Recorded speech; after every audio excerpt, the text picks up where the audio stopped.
In today's video, I'm going to be going over how to get to Champions League as fast as possible in Fortnite Season 3. I'm going to be going over everything you need to do, everything you need to know, and just basic tips that are going to make the grind way easier for you guys. Most of the people that make these kinds of videos either aren't in champs or aren't that good at the game. Okay. Turtle!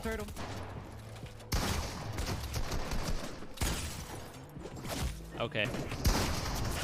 Turtle, you little rat, bro. You just got lit. I just got. I'm just kidding, of course. Or am I? Basically what I'm trying to say is that I pride myself on actually using my tips. I'm not just a random kid who's never played Fortnite before. My advice actually works. Enough talk about me though, let's get into the actual video.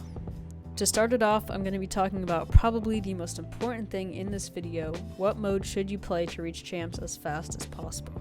Now the simple answer to that question is trios, but don't tune me out, there's a little more to the story. In terms of pure point gain and speed, their ranking is definitely trios, then duos, then solos.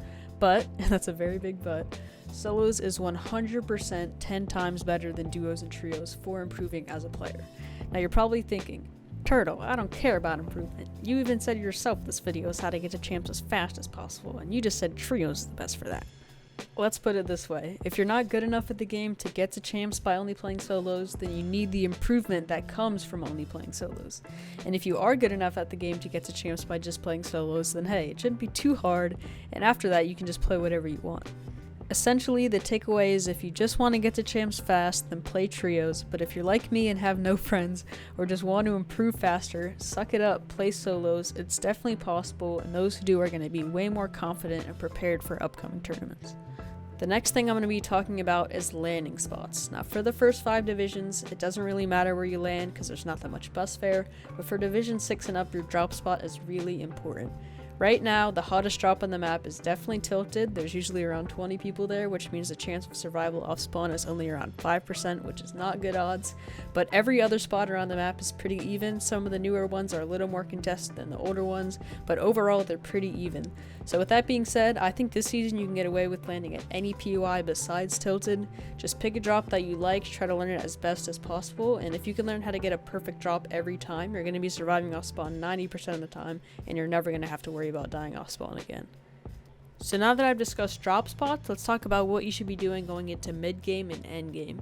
If you're following what I said and didn't land at a hot drop but also didn't land at a random house, you're probably going to have a decent loadout and decent mats. At this point, I recommend keying people on the dead side of zone. There isn't much movement in the game right now, so the congested side is really congested and the dead side is really dead. If you're wondering how to find the dead side, just look at which way the first zone pulled and go to the far edge of that side. So if it pulled far north, the dead side is going to be all the way north, so on and so forth. Now what this does is it allows you to get good fighting practice, which is what Arena is all about, while preventing you from getting third-partied from like 30 people, which is the worst thing about Arena. A lot of the good players are going to want to be where the action is at, so a lot of times you can fight worse players, get the co-points, and make it to endgame and hopefully get the win. The next big question is what gun should I be using and what loadout should I run?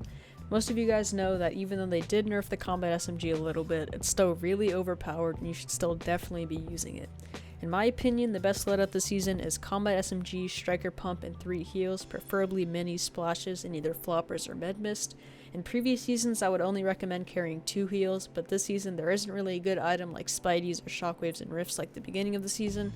They did recently add the grapple gun, but in my opinion it's not that good. It only has 10 uses and you can get around almost as fast by just riding a boar.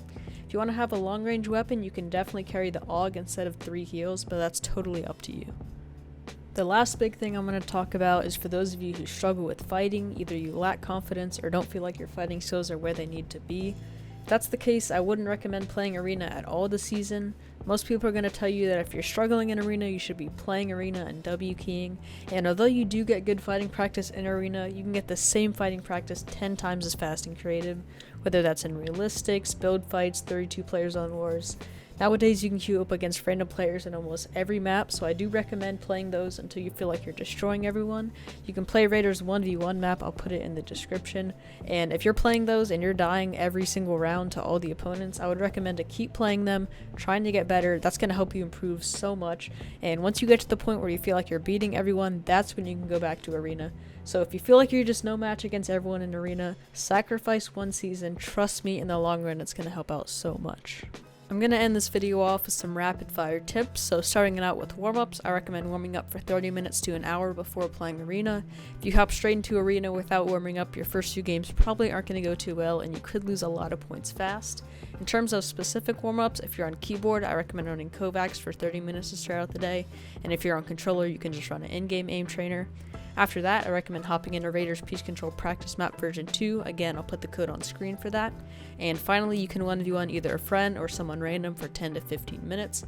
Most of the time, I don't recommend warming up for longer than an hour, especially if you don't have that much time to play. So you can shorten the warm-up if you need to, just make sure you're getting some sort of warm-up in before Arena.